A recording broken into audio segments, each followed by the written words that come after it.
nous disons homme, ça ne veut strictement rien dire du tout. Ça n'existe pas.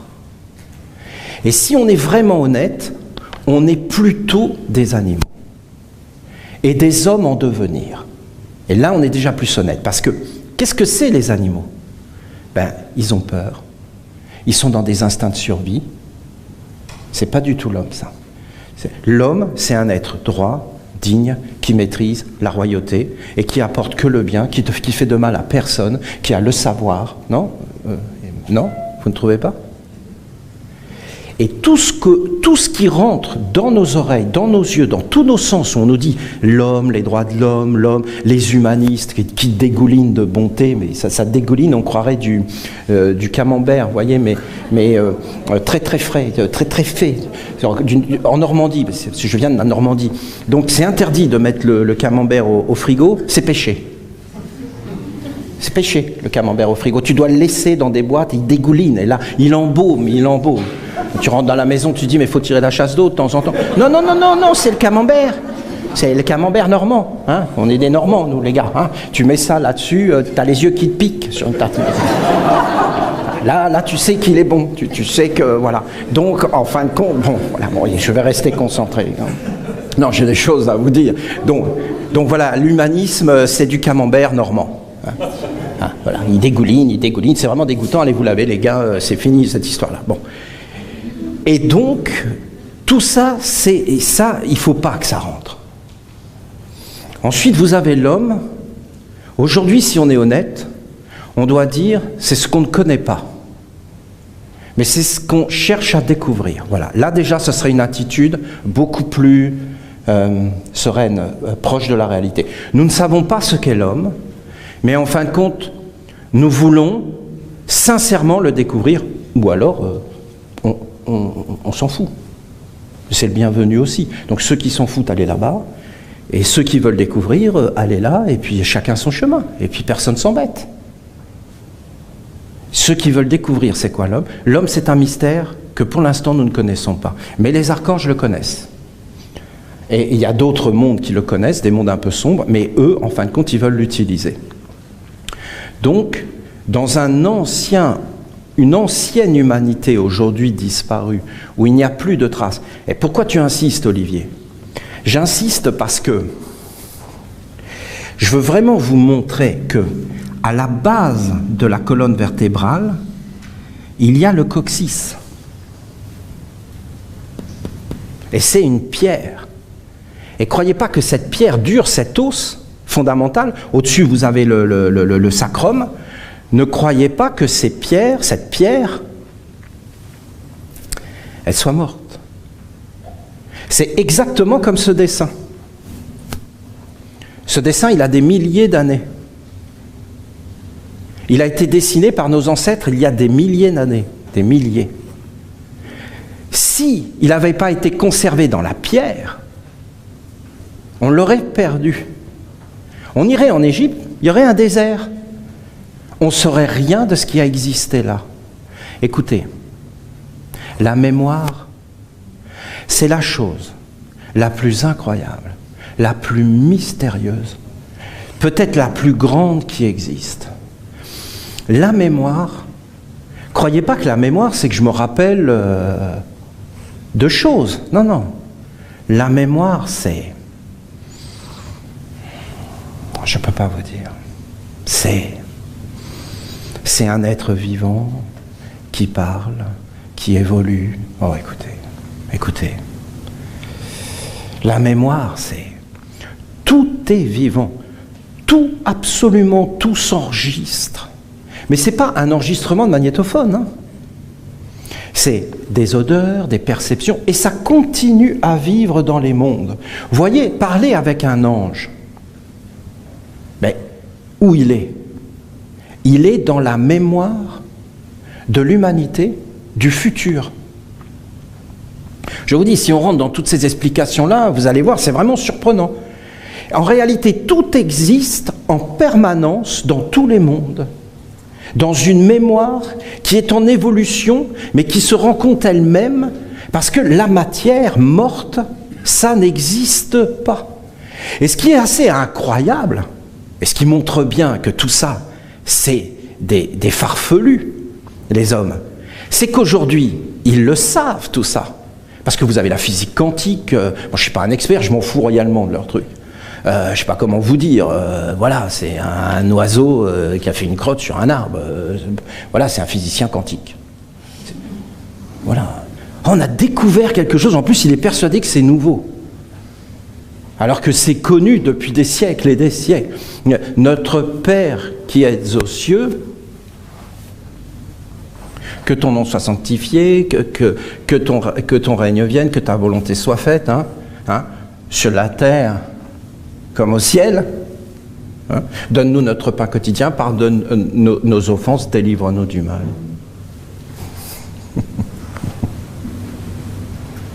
C'est le Christ qui a inventé cette prière. Elle est là. C'est pas possible, Olivier, tu racontes un peu. Mais elle est là. Allez voir les égyptologues. Ça c'est le ciel, ça c'est la terre. La haute et la basse Égypte. Écoutez, voyons, je sais quand même lire les hiéroglyphes, mais Olivier, t'as jamais appris. Mais j'ai pas besoin d'apprendre, voyons. C'est les idiots qui apprennent. On sait tout. Et tout ce qu'on doit savoir, on le sait. Point. Et si tu as réellement besoin de savoir quelque chose, tu le sauras. D'ailleurs, on sait tout. Et c'est de l'hypnose qui nous fait croire qu'on ne sait rien faire, qu'on a besoin d'être éduqué pour faire les choses. Parce que les choses, on ne les apprend pas, on s'en souvient, on s'en rappelle. Sinon, c'est impossible d'apprendre des choses en si peu de temps. La vie est trop courte pour faire quoi que ce soit. C'est parce qu'en réalité, on est imprégné par cette mémoire universelle. S'il n'y avait pas ce dessin, on n'aurait pas pu la lire.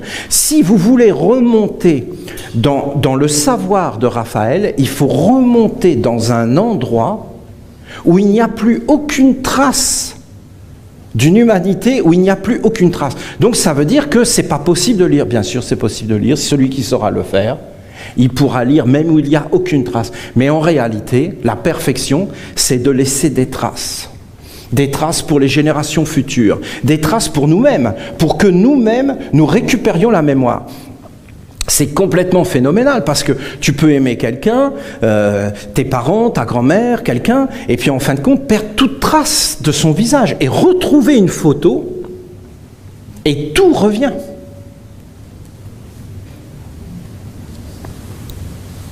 Parce que c'était déjà là, mais tu l'as perdu. Et dès que tu vois une trace, quelque chose qui te permet de retrouver le fil, la mémoire revient. Après, les applications de toutes ces choses sont tellement énormes, les applications dans la vie, les applications concrètes. Parce que, comme nous avons plusieurs corps et que nous vivons dans plusieurs mondes, je peux faire quelque chose sur toi sans que tu le saches. D'accord ? Tu ne vas pas t'en apercevoir. Et en réalité, ça va agir sur toi et tu vas penser que c'est toi qui a fait ces choses-là, alors qu'en réalité, c'est pas toi. Voilà. Parce que vous avez des lieux de mémoire. La nuit, nous voyageons et nous allons dans des endroits. Et après, quand nous revenons dans notre corps, et nous passons derrière la tête, après, si vous regardez toutes ces choses, et comment tu peux le savoir, et dans quoi ça se passe? Eh bien, ça se passe dans des mondes et des mondes. Et après, eh bien, toute ta vie est déterminée par des mémoires, par des influences qui sont rentrées à l'intérieur de toi. Et après, tu peux plus les arrêter. Pourquoi? Parce qu'elles veulent vivre, elles continuent à vivre, et en fin de compte, elles mettent tout en place pour que tu revives toujours les mêmes phénomènes. Et quand, en fin de compte, on parle de génie, d'esprit, d'égrégore, eh bien, on parle en réalité de la mémoire. D'ailleurs, tout ça, c'est la mémoire, c'est la pierre verte de Raphaël. Vous savez pourquoi les archanges, les dieux, ils vénèrent la pierre verte sur la terre? Parce que c'est la seule qui a résisté à l'homme. La seule. Et cette pierre verte, elle est restée fidèle à la mémoire de Dieu. C'est-à-dire qu'en réalité, si tu prends par exemple de la terre, eh bien la terre n'a plus le contact avec Dieu. Si tu prends une pierre, vous voyez au Panama, j'ai pris une pierre, j'ai parlé avec la pierre, je vous ai envoyé le message. Eh bien, la pierre, quand je lui ai parlé au Panama, elle dit « Oui, toi tu es un Essénien. » Mais comment tu le sais? Ben, nous les pierres, On se parle tous. Et on est au courant de tout ce qui se passe sur toute la terre, de tous les êtres. Et après, elle m'a parlé des gens qui habitaient dans la forêt, près des rivières, des Panaméens. Et elle m'a dit comment je devais faire pour aller les voir, et qu'est-ce que je devais faire, et comment ils étaient. Parce qu'elle les connaît. Et cette pierre qui est à côté d'une rivière, qui est dans ton jardin, qui est là, en fin de compte, c'est la même pierre qui est dans ton coccyx. C'est ton coccyx, en réalité. Sauf que ton coccyx, lui, il se balade sur la terre, et que la pierre, elle ne peut pas bouger. Donc c'est comme une pierre qui a eu une promotion et qui peut en réalité vivre des expériences complètement incroyables, mais les communiquer quand même avec les autres pierres. Et cette pierre, elle commençait à me dire, eh bien voilà, moi j'ai la mémoire des anciens peuples qui ont vécu ici, tout ça, tu peux tout savoir avec une pierre. Les anciens Celtes, je vous avais emmené en Ariège, dans la forêt, je ne sais plus comment ça s'appelle, une forêt bizarre. Le labyrinthe vert, ils l'ont appelé.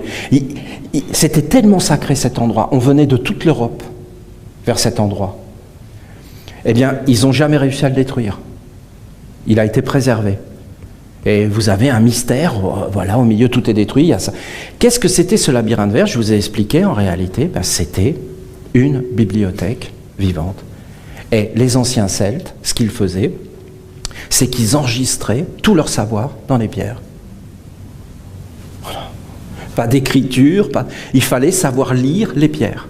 Et tu avais le savoir. Et les pierres te donnaient le savoir. Comment tu peux lire une pierre? Mais il y a plein de façons de lire une pierre. Et si je vous ai transmis, je ne suis pas sûr, le langage où l'archange Michael me parle, et il me dit tout ce que je dois faire, tu dois faire ça, tu dois faire ça, il m'a dit, tu poseras une pierre, et je laisserai le psaume dans la pierre. Voilà. Et je devais lire dans la pierre le message que le Père avait donné. Il parle à travers les pierres. Et vous pouvez regarder toute l'Antiquité, c'était des pierres dressées, des pierres partout. Et les hommes, ils ont commencé à graver des pierres. Après, on parle de pierres tombales et on met encore des pierres. C'est un ancien symbole de choses qui existaient avant pour garder la mémoire et fixer l'esprit. Et en fin de compte, dire les choses. Nos anciens, très très anciens, alors eux, qu'est-ce qu'ils gardaient? Les os et les cendres. Ils gardaient les os de leurs ancêtres, les crânes et les os, et ils savaient que les pierres, il y avait la mémoire de tous leurs ancêtres dans les os. Et ils gardaient les os comme quelque chose de précieux parce qu'ils savaient que tout le savoir était à l'intérieur des os et qu'il passait dans les générations et qu'en fin de compte, ils créaient tout un environnement d'âme parce que cette matière, la pierre, c'est elle qui est la plus proche de Dieu. Voilà. Voilà. Et quand vous avez la pierre, vous vous éloignez de la pierre, vous faites quoi? Vous montez.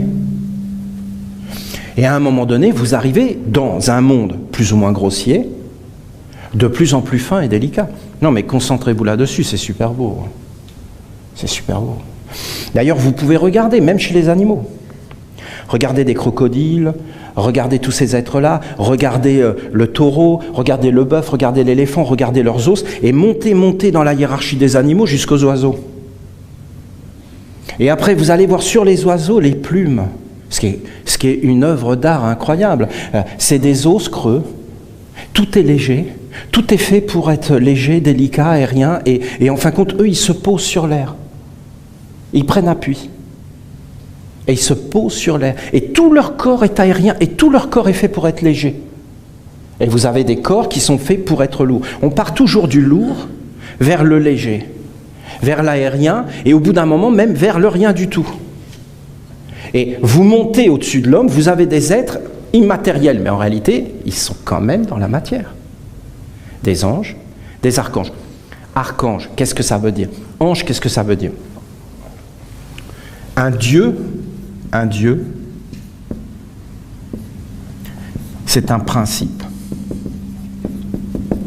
C'est tout simplement ça, un principe éternel, immortel. Ça ne bouge pas. Un archange, qu'est-ce que c'est? Un archange, c'est des lois, tout simplement, des lois. Des lois éternelles, immortelles, des lois. Si vous avez un homme qui parle avec les archanges, ce sera automatiquement un homme de loi. Ça sera un homme qui connaîtra les lois, qui vous expliquera les lois. Vous aurez un fils d'archange. Ceux qui ont créé les lois dans le monde des hommes, c'était des fils d'archange. Les législateurs, les grands législateurs. C'est qui les grands législateurs? C'est Moïse.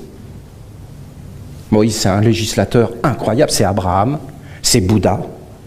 C'est les législateurs. C'est eux qui ont apporté les lois. Les lois.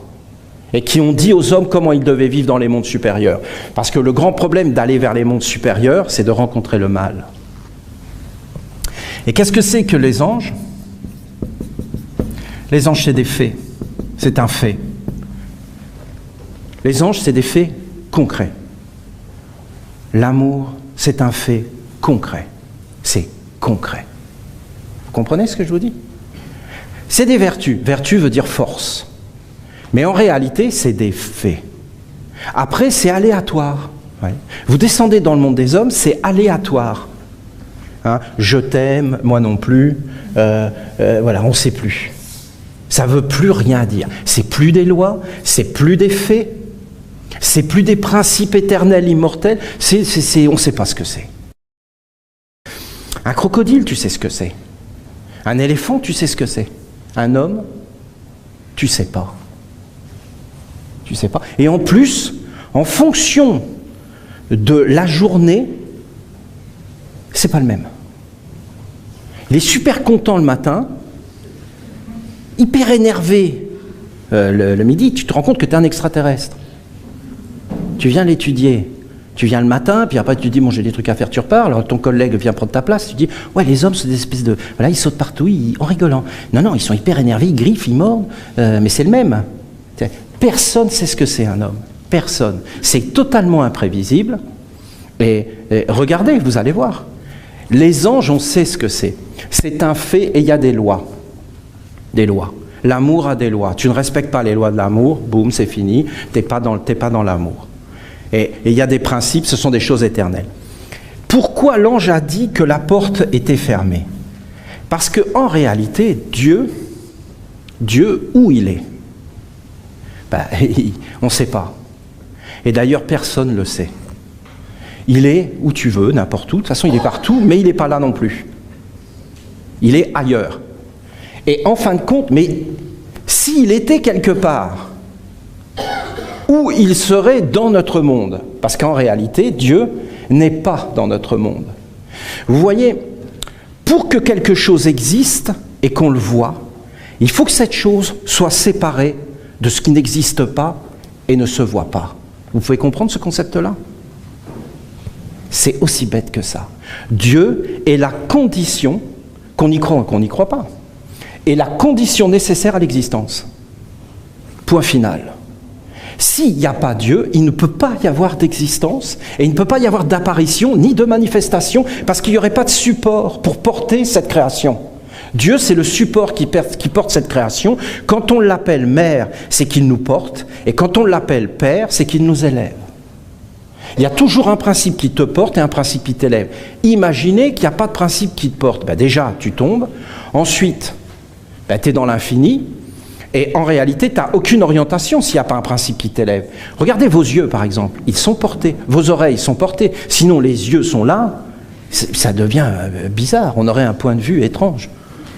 En train de rouler sur la terre comme ça. Il faut qu'il y ait quelque chose qui nous porte. Et s'il n'y a pas un univers qui nous porte, il n'y a pas de corps. Il n'y a pas d'organes, il n'y a pas de subtilité. Je ne comprends même pas que tout ce que je vous dis là, ça ne soit pas connu et évident. C'est universel, on n'aurait même pas besoin d'en parler. C'est évident ce que je vous dis. Pourquoi on n'en parle pas? Parce qu'il y a des êtres qui ont des intérêts à ce qu'on ne sache pas ça. Parce que si on sait ça, on va s'affranchir et se libérer. Point final. Donc ça en dit long sur tout ça. Je vous dis que j'en suis là dans ma méditation. Dieu est dans les pierres.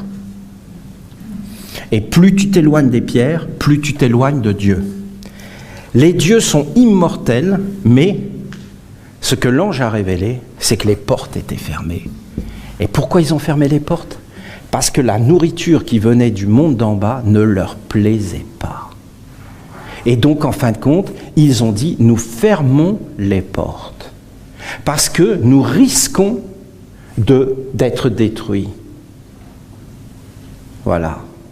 Et nous gardons ce que nous avons et nous attendons des jours meilleurs. Parce qu'en réalité, qui nourrit les anges? Les hommes. Et qui nourrit les hommes? Les animaux, bon, soyons bien clairs là-dessus. Et les plantes. Et qui nourrit les plantes? Les pierres. Et qu'est-ce qu'il y a dans les pierres? La mémoire. La vie. Toute l'écriture. L'écriture des dieux est dans les pierres. L'écriture des archanges est dans les pierres. Et des pierres et des éléments. Parce qu'en fin de compte, les pierres. Le feu, qu'est-ce que c'est? C'est une pierre. Et l'air, qu'est-ce que c'est? Mais c'est une pierre. Et si tu regardes bien, qu'est-ce qui nous porte? Les pierres. Qu'est-ce qui nous structure? Les pierres. Notre squelette, c'est des pierres. Les étoiles, c'est des pierres. Nos maisons, à la base, c'était des pierres. Et on les appelait comment? Des demeures. Parce que nos maisons demeurent et nous, on ne fait que de passer. Et nos générations futures rentraient dans les maisons. Écoutez, c'est tellement clair ce que je vous dis que quelque part, on nous a tout volé. Et donc, en fin de compte, Dieu est dans la pierre. Et si on fait sortir Dieu de la pierre, ben c'est ce que font les plantes. Parce que qu'est-ce qu'il y a dans les plantes? Mais des minéraux qui se libèrent. Et après, qu'est-ce qu'il y a dans les animaux? Mais des minéraux qui deviennent des animaux et qui rentrent dans le subtil. Et qu'est-ce qu'il y a dans les hommes? Eh bien, encore des pierres qui entrent et qui entrent de plus en plus dans des mondes de plus en plus fins. Mais c'est des pierres, c'est de la mémoire, c'est toutes ces choses. Donc, en réalité, nous écrivons le monde en permanence. Et venir sur la terre comme un homme, c'est tout remettre en question. Parce que tu remets la mémoire en question.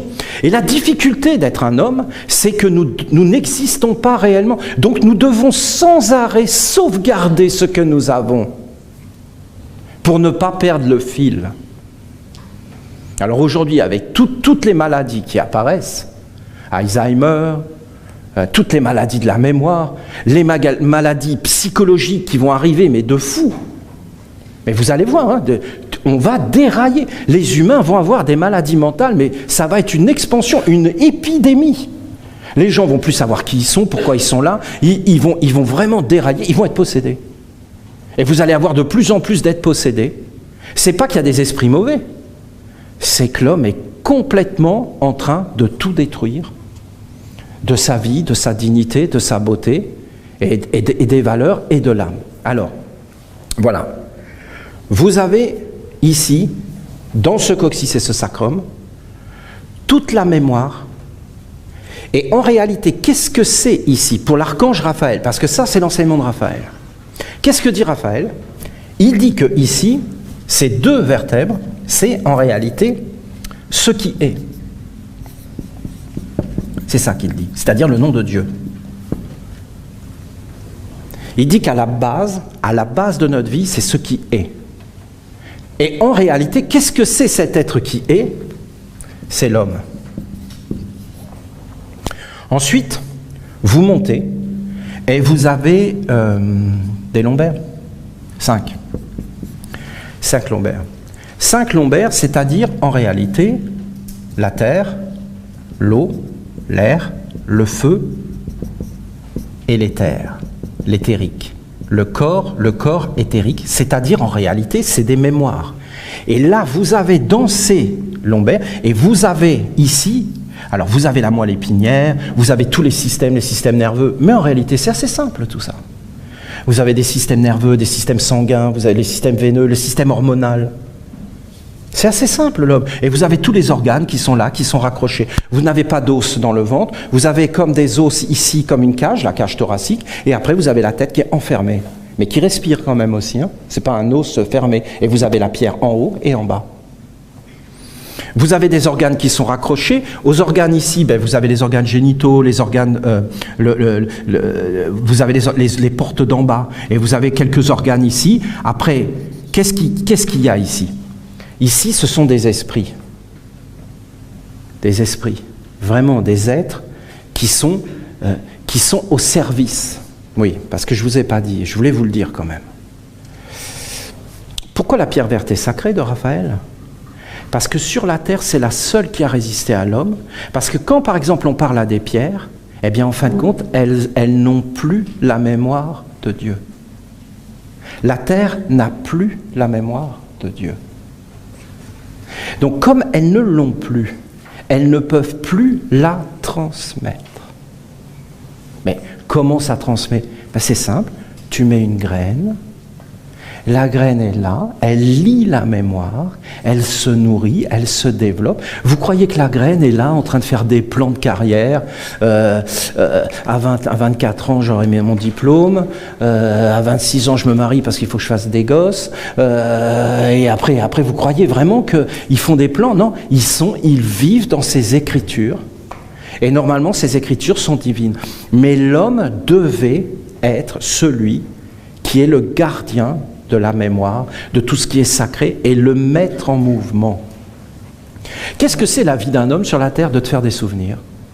Tu te fais des souvenirs. Soit c'est des souvenirs qui vont vers la mort, et tu souffriras. Hein. Tu vas souffrir. Ça va t'enfermer. Soit c'est des souvenirs qui vont vers l'immensité. En fin de compte, ça dépend comment tu as vécu. Vous comprenez l'enjeu?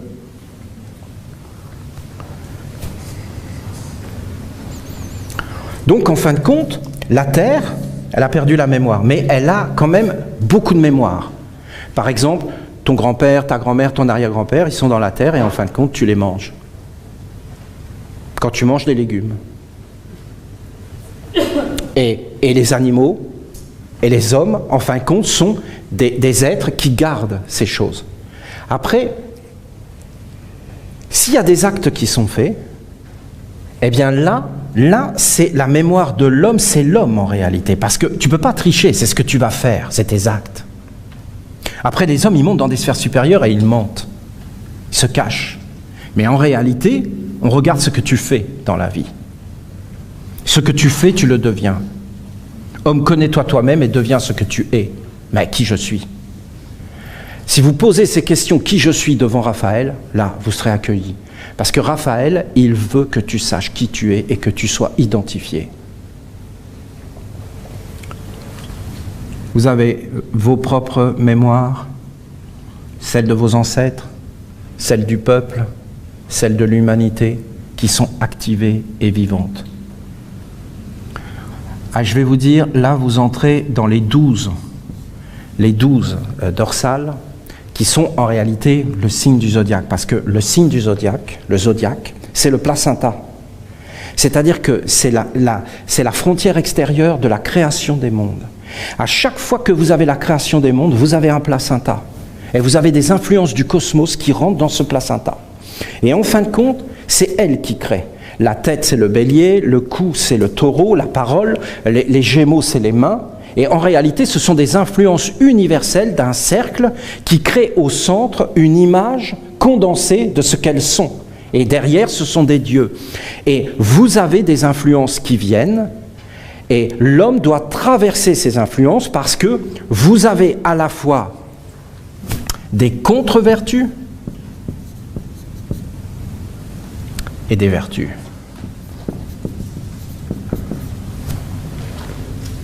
Et l'homme, il doit savoir quelles sont les influences qui rentrent.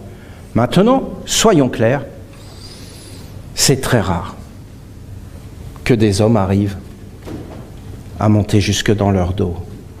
En règle générale, la majeure partie des hommes restent dans le coccyx. Certains arrivent à s'éveiller dans les éléments et à essayer de se dire, il faudrait que je m'en sorte, que je prenne ma vie en main, il y a des lois, il y a des choses, et ils commencent à travailler sur eux. Et en réalité, ils essaient, mais ils n'arrivent pas à monter jusqu'à la connaissance qu'en réalité, ce qui les anime, ce n'est pas du tout des mondes qui sont vraiment à l'intérieur d'eux, mais c'est des mondes qui sont à l'extérieur. C'est comme cette pièce. C'est comme cette pièce. Vous voyez, cette pièce, elle a été bâtie par des pierres, et en réalité, elle est animée par une âme, qui est l'électricité, parce que c'est l'homme qui a fait ça. Alors regardez là. Et vous voyez l'électricité, et il y a quelque chose qui fabrique l'électricité, plus loin. Et l'électricité est acheminée jusqu'ici.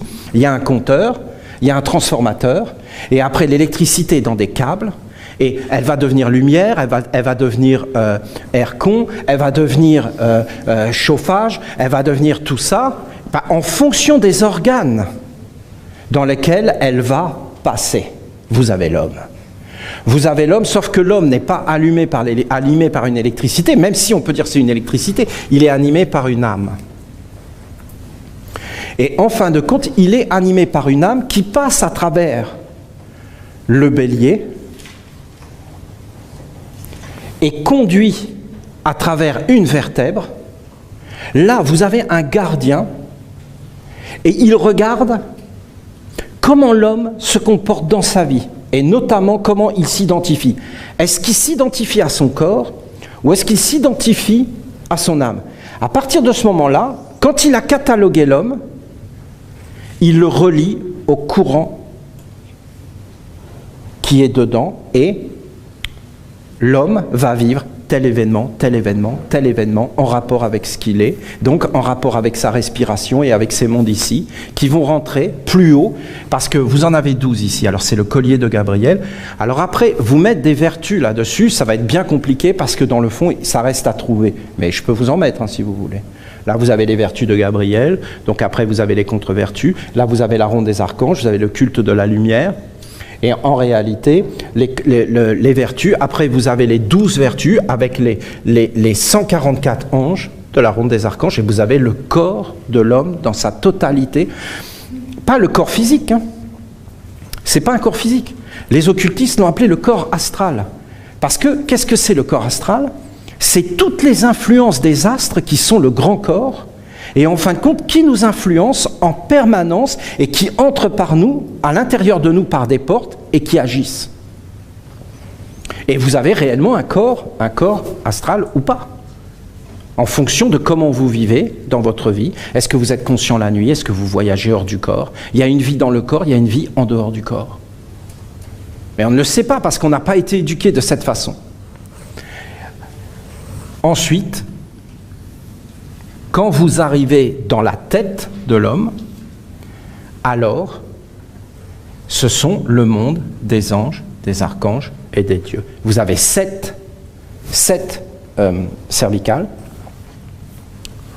Vous avez 7 cervicales qui sont la Lune, Vénus, Mercure, le Soleil, Mars, Jupiter, Saturne. Ces 7 cervicales sont les animatrices. En réalité, vous les retrouvez dans le chemin de votre vie. De 0 à 7 ans, 14 ans, ce que je vous ai enseigné. Et en réalité, ce sont des principes, des lois et des anges immortels. Ce que vous avez ici, ensuite, vous avez là les dieux, les archanges et les anges, et vous avez un commandement de Raphaël. Ce monde qui est dans la tête de l'homme, c'est le sommet de la montagne. En réalité, c'est le futur. Ah, donc Olivier, si j'arrive à monter au sommet de la montagne, ce que je vais voir, c'est le futur. Parce que là, c'est le futur. Dans les 12 dorsales, c'est le présent. Et dans la mémoire cellulaire, c'est vraiment la mémoire dans les cellules. C'est le passé. Et le coccyx et le sacrum, c'est ce qui est. Ce qui est. L'homme, ce qui est. Vous avez l'homme dans ce qui est.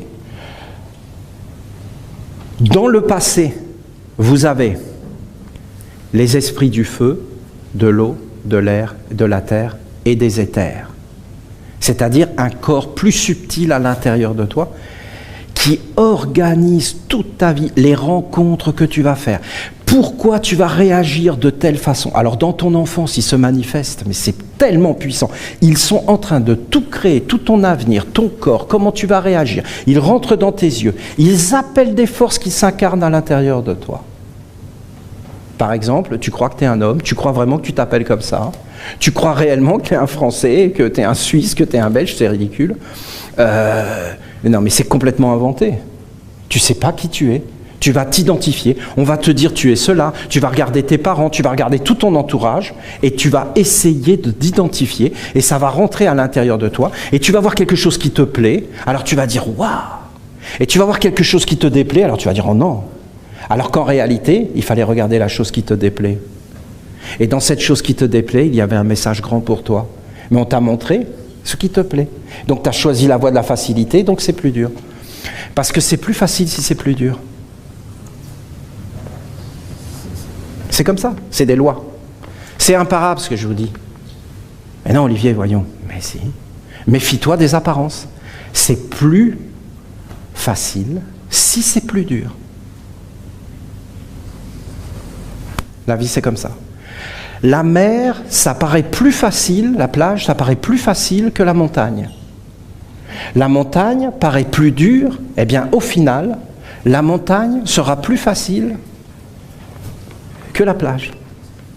Et dans la vie, faire des efforts paraît plus dur, mais au final, ça devient beaucoup plus facile que de rien faire. Parce que rien faire devient extraordinairement compliqué, alors qu'en fin de compte, d'avoir fait les efforts au moment où il fallait les faire, rend la vie beaucoup plus facile après. Donc, quand je vous parle du passé, ce n'est pas un passé qui est passé. C'est une mémoire omniprésente dans le présent et dans le futur. Quand je vous parle du présent, ce n'est pas le présent qu'on vit là, parce que ce qu'on vit là, c'est juste le coccyx. C'est parce que tu es dans le coccyx que tu parles du présent. En réalité, le présent qu'il y a dans les dorsales, c'est un présent où il y a tout. C'est un choix. Voilà. Mais comment c'est possible? Comment je peux faire un choix s'il y a ce qui est? Si tu veux entrer dans les dorsales, il faut que tu maîtrises ce qui est. Il faut que tu maîtrises les 4 éléments et les éthers. Et ensuite, tu rentres dans les dorsales, et là, pour la première fois de ta vie, tu vas avoir un choix. Avant, c'est programmé. Il n'y a aucun choix. C'est déjà écrit dans le passé. Et le passé devient le présent et le futur. Et tu t'en sors jamais. Et ça se reproduit tout le temps et tout le temps, non seulement pour toi, mais en plus pour tes enfants, les générations futures, et en plus ça va en descendant. Si tu t'élèves dans la respiration de ces mondes, alors tu vas avoir des contre-vertus et des vertus. Ici, il y a deux forces, ce que tu as, ce que tu n'as pas. Voilà. Et de l'autre côté, du côté des contre-vertus, alors il y a rien du tout, le néant, et la pollution. Voilà, ça c'est le côté sombre, c'est ce qu'ils font. Le côté sombre, il te dit,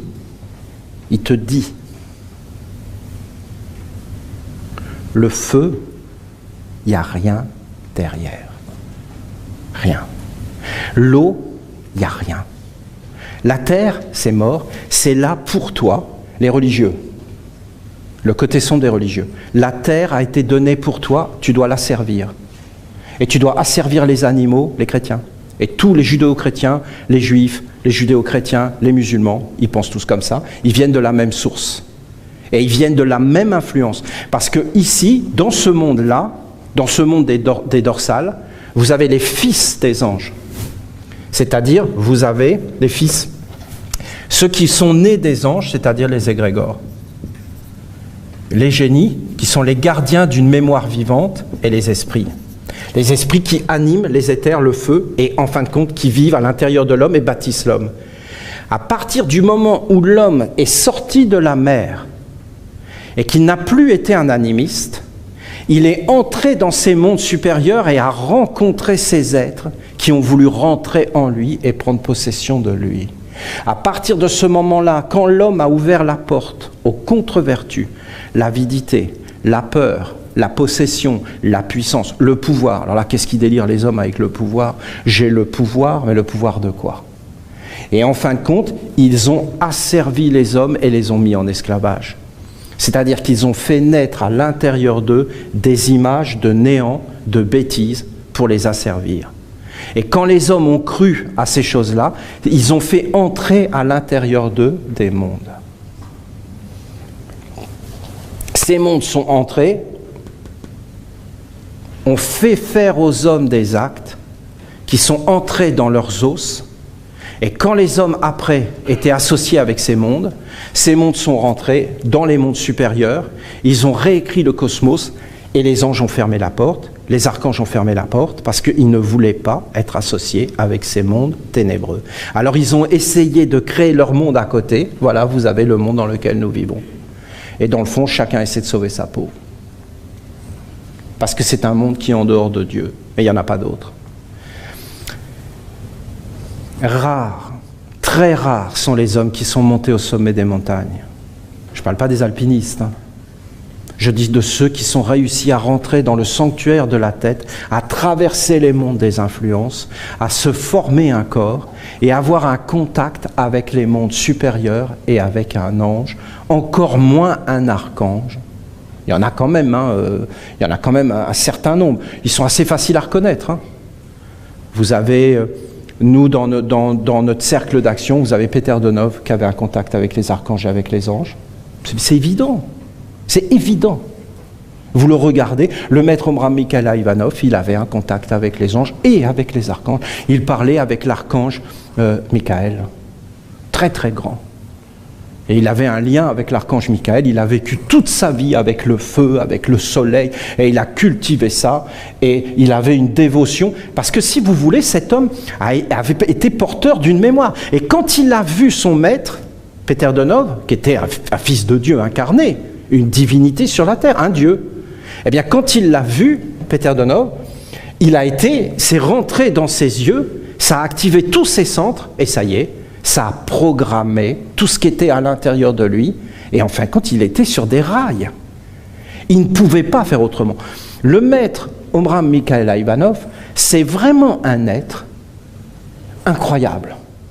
Parce que cet homme, il a souffert comme c'est pas possible.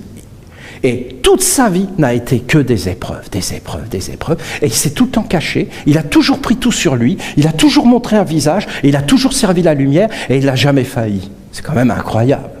C'est un héros, hein. Je peux vous garantir que cet homme-là est incroyable. C'est surhumain, c'est un grand athlète de haut niveau. Alors, en réalité, mais ce sont des lois. Voilà.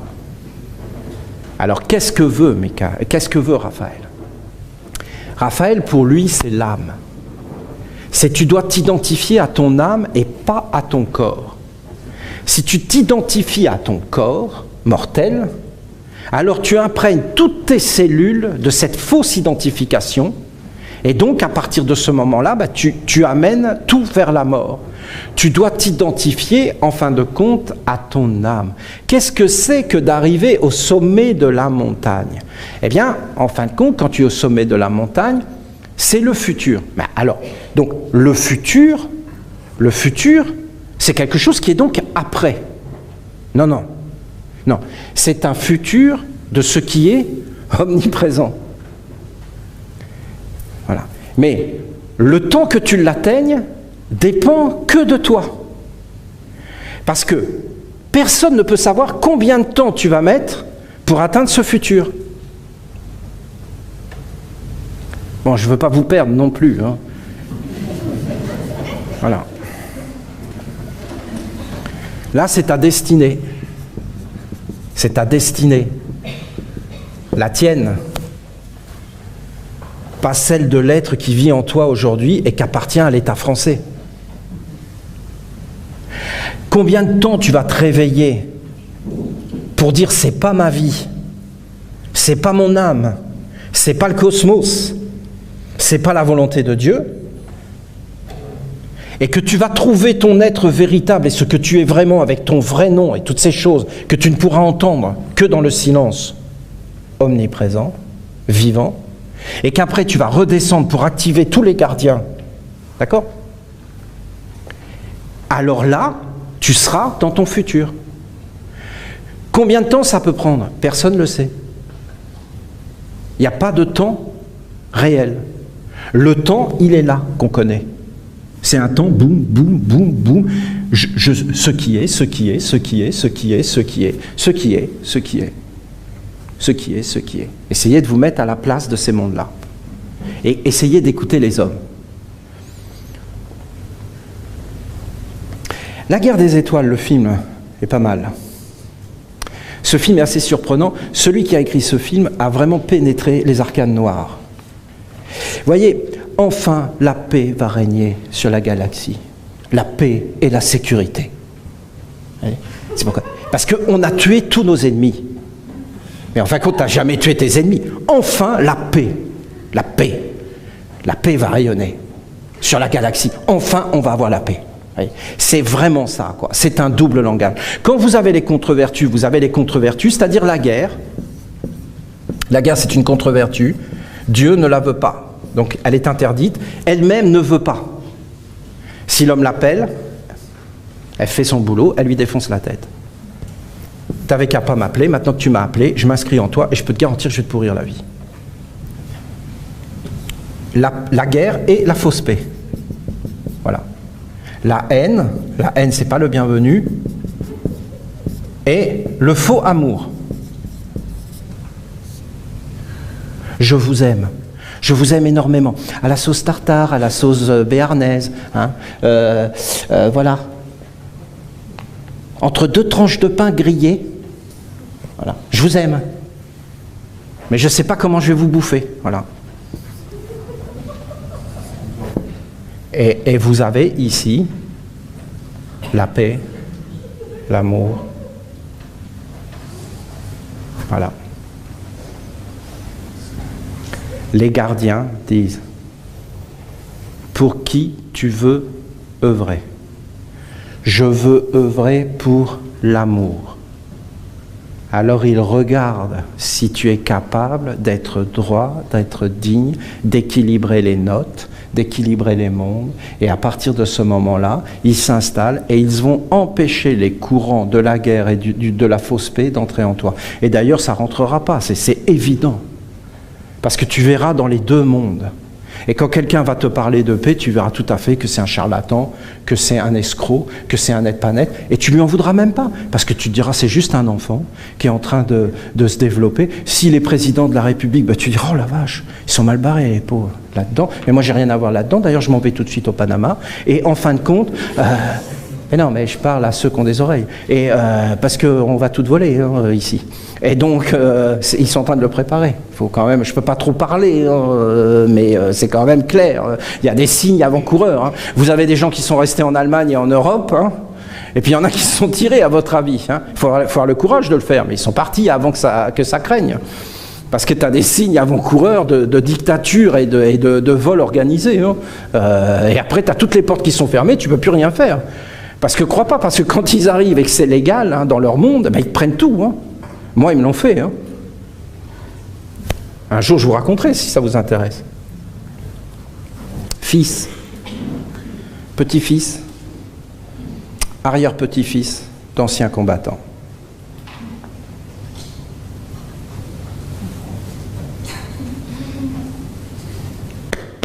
C'est pas du bidon. Mais c'en est quand même. Hein. Obligé de s'enfuir de son pays. C'est beau, parce qu'il parle de Dieu. C'est quand même grand, non? Et obligé d'aller prier en Espagne.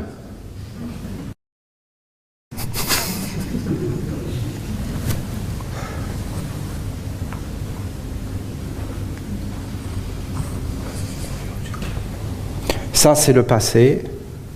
Voilà, quand tu entres dans ces mondes, si tu ne sais pas ce que tu veux, si ta parole n'a pas de valeur, si tu n'es pas capable de t'engager, si tu n'es pas fidèle à ce que tu dis, si tu n'es pas capable de mettre des gardiens à tes portes, si tu n'es pas capable vraiment de comprendre que les contre-vertus vont te détruire, que les contre-vertus vont t'amener vers l'esclavage, que les contre-vertus sont des êtres sympas qui veulent juste pas exister et qui ne veulent pas qu'on les appelle à l'existence. Et si tu les appelles à l'existence, elles ne sont vraiment, vraiment pas contentes. Et je te garantis qu'elles vont te le faire sentir. Et qu'en réalité, tu n'es pas ton corps physique, tu n'es pas tes pensées, tu n'es pas tous ces mondes-là, tu n'es pas les influences. Tu es un être supérieur, tu es une âme. Et ton âme, c'est pas simplement l'âme là de ton corps, c'est pas ton corps. Tu es une âme collective. Toute l'humanité, c'est un seul corps. Toute la terre, c'est un seul corps. Tous les animaux font partie de ton âme. L'univers, le cosmos, tout ça, c'est un seul être. Et c'est une merveille, une splendeur et une grandeur. Après, vous allez dire que Dieu n'est pas juste et toutes ces choses. Ben, je peux vous garantir que Dieu, d'abord, n'a pas voulu créer ce monde-là tel qu'il est. Dieu voulait s'arrêter aux pierres. Et je vous en ai donné des enseignements là-dessus. Et maintenant, ce monde existe et on vit dedans. Alors, en réalité, le seul chemin, c'est l'alliance. Avec tous les mondes et le respect dans tous les mondes. Et les hommes, leur seule destination, puisqu'on ne sait pas ce que c'est que l'homme, mais quand on sera au sommet de la montagne, on le saura. On le saura. Mais pour savoir, il faut être au sommet. Il faut avoir gravi le sommet et être capable de se tenir au sommet, d'être droit, d'être digne, de contrôler sa vie et d'être dans la solidarité, bien sûr, le non-jugement, parce que ceux qui ont beaucoup souffert, ils ne condamnent personne. C'est ceux qui n'ont pas beaucoup souffert, qui savent tout et qui vont condamner. Mais en réalité, aucune porte ne doit être fermée. Bien sûr, la porte des contre-vertus. Mais je vous dis, si vous leur demandez, elles veulent ne pas exister. Voilà.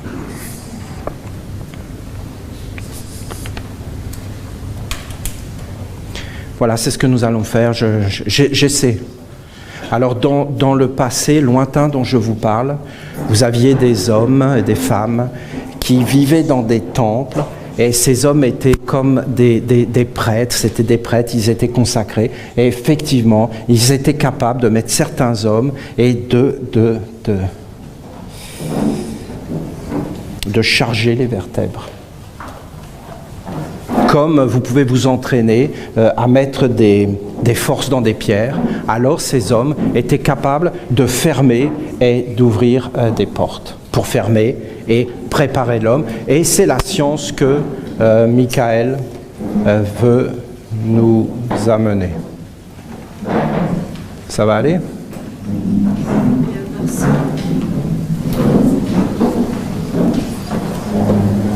Vous avez du miel ? Il faut du miel en réalité.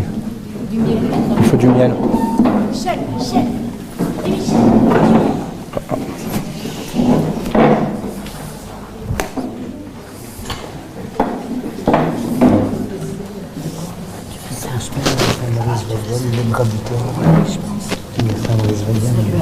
Il est parti, oui.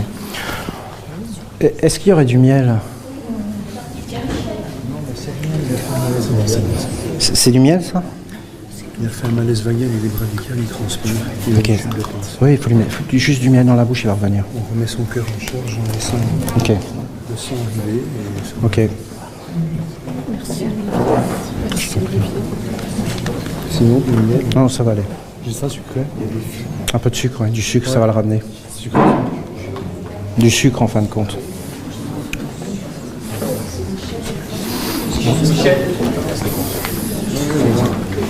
Ça va aller, il n'y a pas de problème. Ça va aller, mais si vous lui mettez du miel dans la bouche, c'est mieux.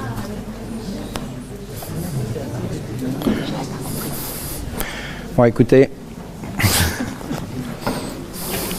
Bon, d'accord, il faut aller vers son âme, mais restez quand même dans votre corps. Hein. Ne partez pas comme ça. Voilà, vous allez faire cette merveilleuse cérémonie. C'est impressionnant, l'enseignement de Raphaël, vous ne trouvez pas ? C'est très précis, très concret. Il faudrait qu'on prie pour vraiment pouvoir mettre tout ça en place et commencer à reprendre nos vies en main et ne plus laisser ces forces des contre-vertus entrer dans nos corps et diriger notre vie. Il y a tout un travail à faire sur nous de nettoyage et de prendre nos vies en main. Et vous savez, le silence, c'est quelque chose.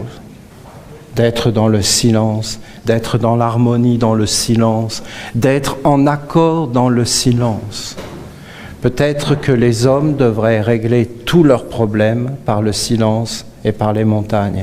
Et si ça va vraiment pas bien dans ta vie, et que tu vas au sommet d'une montagne, tu seras surpris de voir comment beaucoup de problèmes vont te quitter et comment tu vas avoir des révélations et des inspirations qui vont te dire comment tu dois vivre. Alors peut-être je vous parle trop longtemps de choses un peu étranges. Hein. Merci beaucoup. Je vous souhaite une belle célébration de cette cérémonie. Merci beaucoup.